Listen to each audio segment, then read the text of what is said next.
Assalamualaikum warahmatullahi wabarakatuh. Perkenalkan, nama saya Monique Aurora. Saya mahasiswi S1 Keperawatan Stikes Pera Sakti Pariaman. Pada kesempatan kali ini, saya ingin menjelaskan tentang konsep dasar keperawatan, yaitu istirahat dan tidur, yang dibimbing oleh Bapak Nurse Eko Safrianto, MK.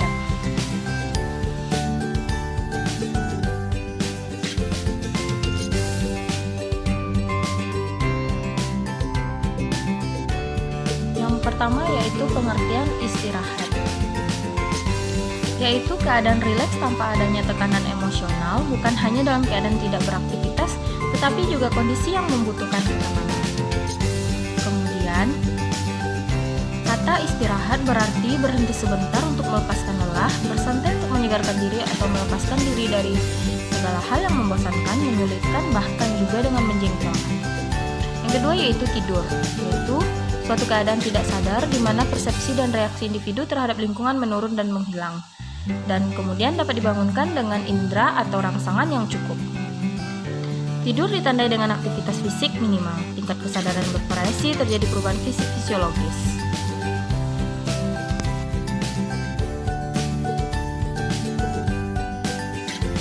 Yang kedua yaitu fisiologis tidur, yaitu pengaturan kegiatan tidur oleh adanya hubungan mekanisme serebral yang secara bergantian mengaktifkan dan menekan pusat otak agar dapat tidur dan bangun. Pusat pengaturan aktivitas kewaspadaan dan tidur terletak dalam mesencephalon dan bagian atas pons. Reticular activating system atau biasanya disebut dengan RAS berlokasi pada batang otak teratas. RAS dipercaya terdiri dari sel khusus yang mempertahankan kewaspadaan dan tidur.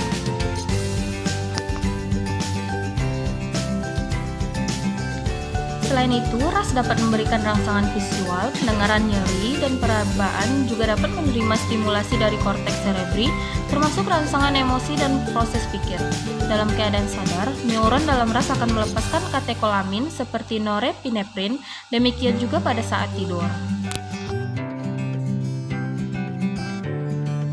Kemungkinan disebabkan adanya pelepasan serum serotonin dari sel khusus yang berada di pons dan batang otak tengah, yaitu bulbar synchronizing regional atau BSR, sedangkan bangun tergantung dari keseimbangan impuls yang diterima di pusat otak dan sistem limbik. Dengan demikian, pada sistem batang otak yang mengatur siklus atau perubahan dalam tidur adalah RAS dan BSR.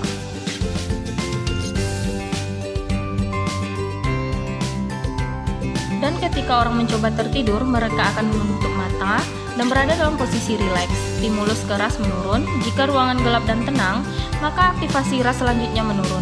Pada beberapa bagian BSR mengambil alih yang menyebabkan tidur. Kemudian ada jenis tidur. Jenis tidur terdapat dua macam. Yang pertama yaitu tidur REM. Itu merupakan tidur dalam kondisi aktif atau paradoksial, berarti tidur REM yang sifatnya nyenyak sekali. Ditandai dengan mimpi, otot-otot kendur, tekanan darah bertambah, gerakan mata cepat, sekresi lambung meningkat, ereksi penis pada laki-laki, dan gerakan otot yang tidak teratur, kemudian dan lain sebagainya. Apabila seseorang mengalami kehilangan tidur REM, maka akan menunjukkan gejala-gejala sebagai berikut. Yang pertama, yaitu cenderung hiperaktif. Yang kedua, kurang dapat mengendalikan diri dan emosi. Yang ketiga, nafsu makan bertambah. Yang keempat, bingung dan curiga. Tidur NREM.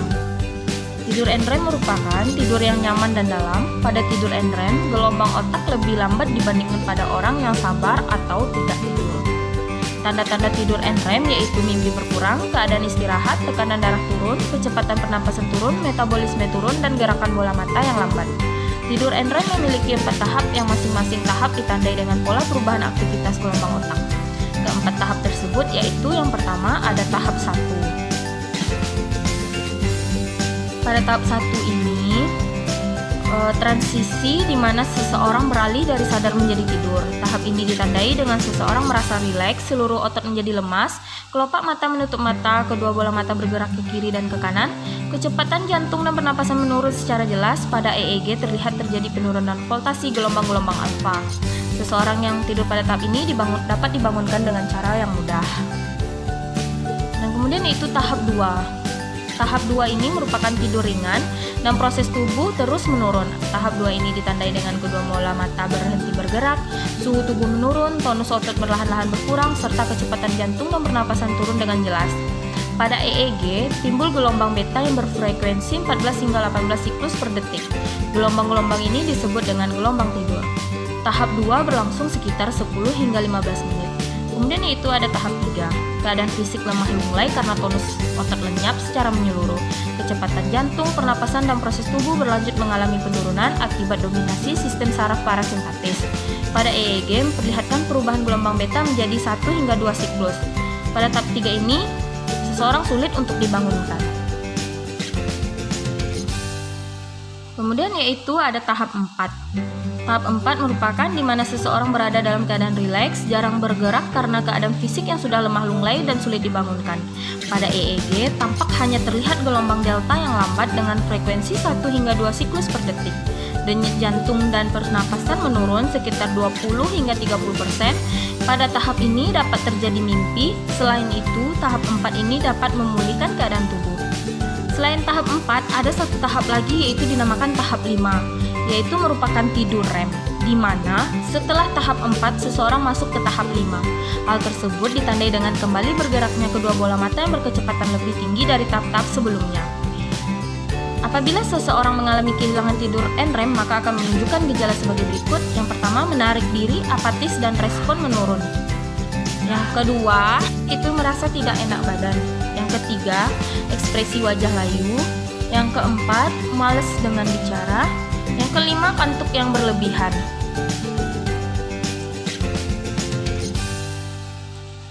Kemudian sedangkan apabila seseorang kehilangan tidur kedua-duanya, yakni tidur REM dan NREM, maka akan menunjukkan manifestasi sebagai berikut. Yang pertama, kemampuan memberikan keputusan atau pertimbangan menurun. Yang kedua, tidak mampu untuk berkonsentrasi atau kurang perhatian. Yang ketiga, terlihat tanda-tanda keletihan seperti penglihatan kabur, mual, dan pusing.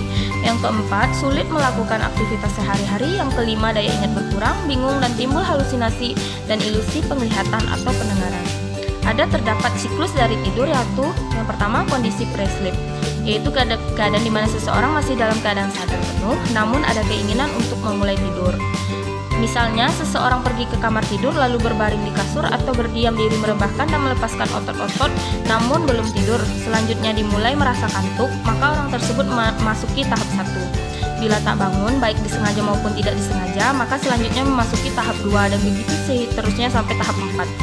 Kembali memasuki tahap 3 dan selanjutnya tahap 2 ini adalah tidur fase NREM. Selanjutnya ia memasuki tahap 5 yang disebut dengan tidur REM. Bila telah dilalui semua, maka orang tersebut telah melalui siklus tidur pertama, baik tidur REM maupun NREM. Siklus ini terus berlanjut selama orang tersebut tidur. Namun, pergantian siklus tidur ini tidak lagi dimulai dari awal tidur, yaitu pre-sleep dan tahap 1, tetapi langsung tahap 2 ke tahap selanjutnya seperti pada siklus pertama. Semua siklus ini berakhir bila orang tersebut bangun dari tidurnya.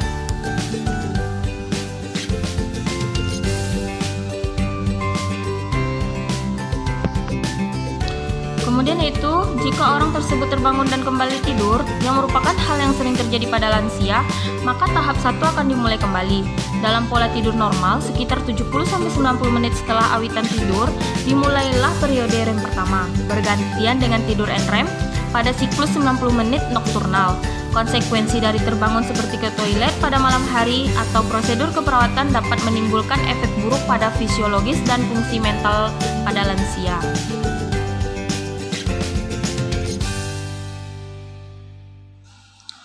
Kemudian selanjutnya yaitu pola tidur berdasarkan tingkat perkembangan atau usia, yang merupakan salah satu faktor penentu lamanya tidur yang dibutuhkan seseorang. Semakin tua usia, semakin sedikit pula lama tidur yang dibutuhkan. Tingkat perkembangan atau pola tidur normal yaitu pada bayi baru lahir, tidur sekitar 14 hingga 18 jam sehari, pernapasan teratur, gerakan tubuh sedikit, 50%-nya tidur NREM, banyak waktu tidurnya dilewatkan pada tahap 3 dan 4 tidur NREM, setiap siklus sekitar 45 hingga 60 menit. Yang kedua yaitu bayi, tidur 12 hingga 14 jam sehari, 20 hingga 30% tidur NREM, tidur lebih lama pada malam hari, dan punya pola terbangun yang sebentar.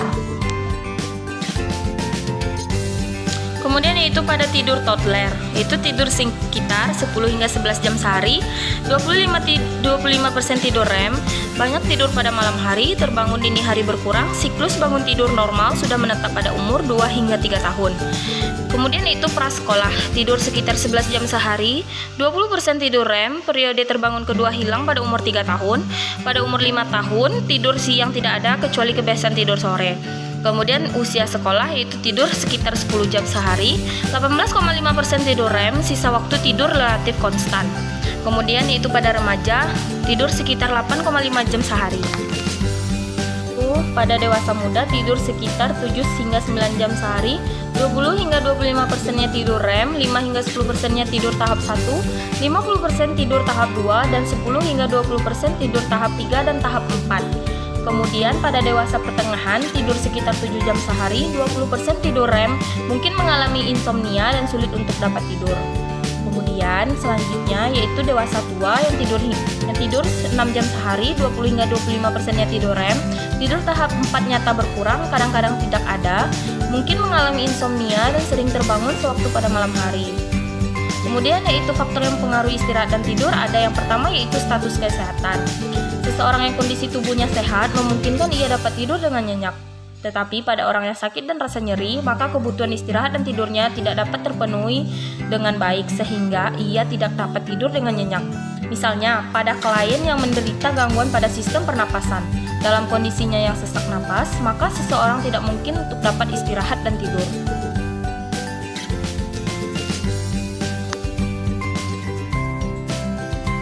Kemudian selanjutnya yaitu ada faktor lingkungan, yaitu dapat meningkatkan atau menghalangi seseorang untuk tidur. Pada lingkungan yang tenang memungkinkan seseorang dapat tidur dengan nyenyak. Sebaliknya, lingkungan yang ribut, bising dan gaduh akan menghambat seseorang untuk tidur. Keadaan lingkungan yang tenang dan nyaman bagi seseorang dapat mempercepat terjadinya proses tidur. Kemudian itu stres psikologis dapat menyebabkan gangguan pada frekuensi tidur. Hal ini disebabkan karena pada kondisi cemas akan meningkatkan norepinefrin darah melalui sistem saraf simpatis. Zat ini akan mengurangi tahap 4 NREM dan REM. Kemudian yaitu diet atau nutrisi, yaitu terpenuhinya kebutuhan nutrisi yang cukup dapat mempercepat proses tidur. Protein yang tinggi seperti pada keju, susu, daging, dan ikan tuna dapat mempercepat proses tidur karena adanya triptofan yang merupakan asam amino dari protein yang dicerna. Sebaliknya, minuman yang mengandung kafein maupun alkohol akan mengganggu waktu tidur Anda. Kemudian yaitu ada faktor gaya hidup, yaitu merupakan kelelahan dapat mempengaruhi pola tidur seseorang. Kelelahan tingkat menengah, orang dapat tidur dengan nyenyak, sedangkan pada kelelahan yang berlebihan akan menyebabkan periode tidur REM lebih pendek. Kemudian obat-obatan juga dapat mempengaruhi proses tidur. Beberapa jenis obat yang dapat mempengaruhi proses tidur adalah jenis golongan obat diuretik, yaitu menyebabkan seseorang insomnia. Antidepresan dapat menekan REM. Kafein dapat meningkatkan saraf simpatis yang menyebabkan kesulitan untuk tidur. Golongan beta blocker dapat berefek pada timbulnya insomnia, dan golongan narkotik dapat menekan REM sehingga mudah mengantuk. Kemudian yaitu ada motivasi yang merupakan suatu dorongan atau keinginan seseorang untuk tidur. Selain itu, adanya keinginan untuk menahan tidak tidur dapat menimbulkan gangguan proses tidur.